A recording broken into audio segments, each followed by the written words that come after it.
Abra sua Bíblia comigo em Hebreus capítulo 7. Hebreus capítulo 7. O livro de Hebreus fala sobre a supremacia do Senhor Jesus Cristo. Muita gente acha que conhece a Cristo, mas realmente não o conhece. No seu caráter, na sua identidade, valor, importância. A supremacia de Cristo. Hoje nós vamos considerar o capítulo 7, que fala sobre um misterioso sacerdote chamado Melquisedeque. O misterioso Melquisedeque e Jesus Cristo, nosso sumo sacerdote e rei. O misterioso Melquisedeque e Jesus Cristo, nosso sacerdote e rei. Hebreus capítulo 7. Se eu pedisse para você me dar o nome de pessoas importantes do Velho Testamento, você já leu muito do Velho Testamento, você certamente falaria para mim sobre Abraão, sobre Adão, sobre Eva, sobre Noé, sobre Sara, sobre Isaac, Jacó, Moisés, Elias, etc. Mas eu duvido que você lembraria de Melquisedeque. Ele só aparece rapidamente no capítulo 14 de Gênesis, e ele é mencionado no Salmo 110, versículo 4. Mas o autor de Hebreus vê nele uma grande importância.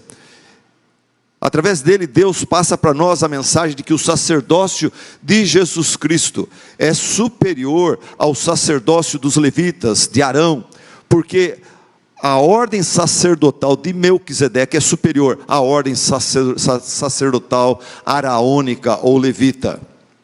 Vamos conhecer mais e melhor esse misterioso, mais importante personagem, sacerdote Melquisedeque. Vamos ler capítulo 7, começando o versículo 1. Esse Melquisedeque, rei de Salém e sacerdote do Deus Altíssimo, encontrou-se com Abraão quando este voltava, depois de derrotar os reis, e o abençoou. E Abraão lhe deu o dízimo de tudo. Em primeiro lugar, seu nome significa rei de justiça. Depois, rei de Salém, quer dizer rei de paz. Sem pai, sem mãe, sem genealogia, sem princípio de dias, nem fim de vida, feito semelhante ao Filho de Deus. Ele, Melquisedeque, permanece sacerdote para sempre.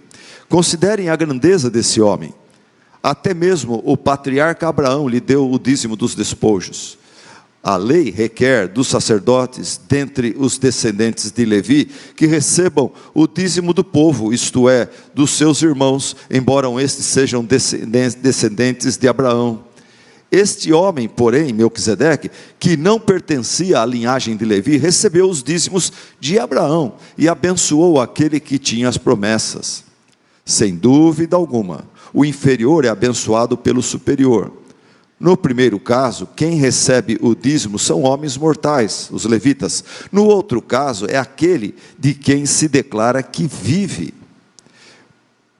Pode-se dizer que Levi, que recebe os dízimos, entregou-os por meio de Abraão, pois quando Melquisedeque se encontrou com Abraão, Levi ainda estava no corpo do seu antepassado, seu bisavô, Abraão.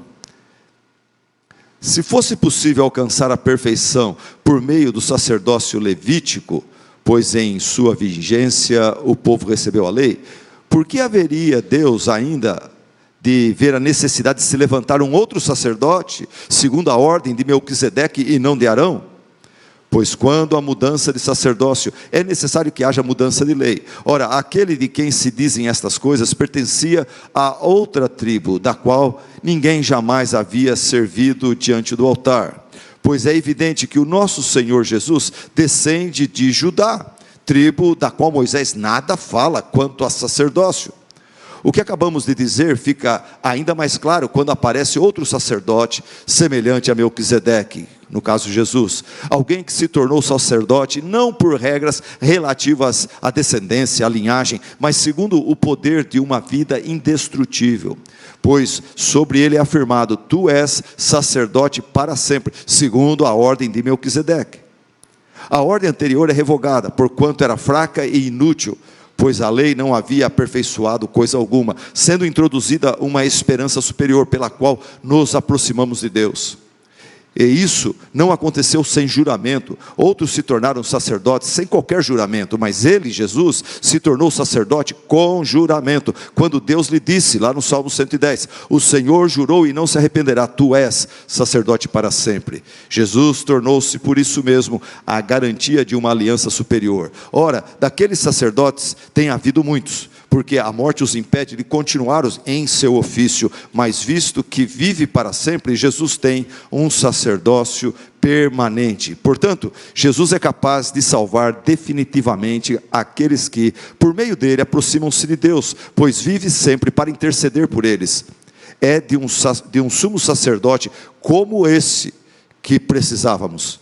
Santo, inculpável, puro, separado dos pecadores, exaltado acima dos céus. Ao contrário dos outros sumos sacerdotes, ele, Jesus, não tem necessidade de oferecer sacrifícios dia após dia. Primeiro por seus próprios pecados e depois pelos pecados do povo. E ele fez isso de uma vez por todas, quando a si mesmo se ofereceu. Pois a lei constitui sumos sacerdotes a homens que têm fraquezas, mas o juramento de Deus, lá no Salmo 110, que veio depois da lei, constitui o Filho, Jesus, perfeito para sempre. Amém. Irmãos, nos capítulos anteriores desta carta que estamos estudando, o autor deixou muito claro que para a gente progredir na vida espiritual, na vida cristã, a gente tem que entender o que significa Jesus ser o nosso sumo sacerdote e rei. O que significa Jesus ser o nosso representante diante de Deus? Ser aquele que resolve o nosso pior problema, que é o pecado, nosso egoísmo, vaidade, nossa mania de se achar, e que sabemos, que podemos. Ser Jesus aquele que cuida da nossa alma. O que significa isso? E daí ele disse que Jesus Cristo é o nosso representante misericordioso, justo e aceitável diante de Deus.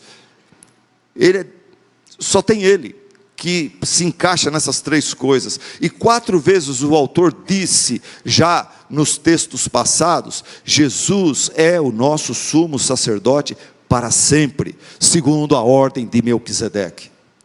O que exatamente isso significa? Que Jesus é o nosso sacerdote para sempre, segundo a ordem de Melquisedeque. O que significa isso? O capítulo 7 responde. E antes de estudarmos esse capítulo 7, eu vou obviamente resumir tudo que nós já lemos aqui.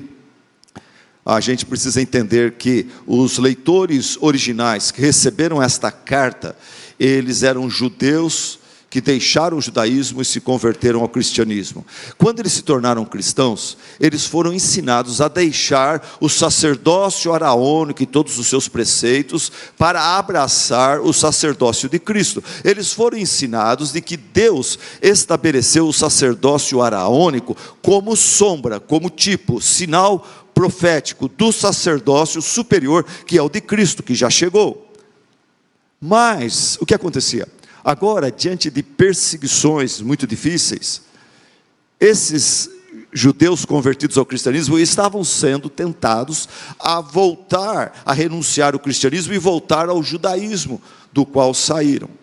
E o autor, para dissuadi-los de não retornar ao judaísmo, o autor precisava convencê-los de algumas coisas. Em primeiro lugar, o autor precisava convencê-los da superioridade do sacerdócio de Cristo sobre o sacerdócio levítico.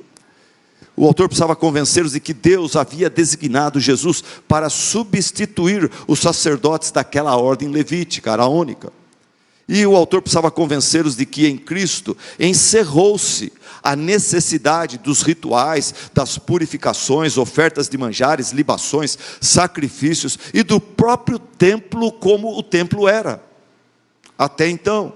Você imagina que dificuldade? Essas pessoas foram criadas no judaísmo, criadas no templo, vendo os sacrifícios e seguindo uma série de normas. De repente, falar que não, isso tudo acabou, agora nós temos Cristo. Por isso o autor então, ele explica o significado do sumo sacerdócio de Cristo ser segundo a ordem de Melquisedeque, superior ao sacerdócio oraônico. E ao fazer isso, ele nos ensina lições preciosas acerca da identidade de Cristo, do caráter de Cristo e do ministério de Cristo a nosso favor.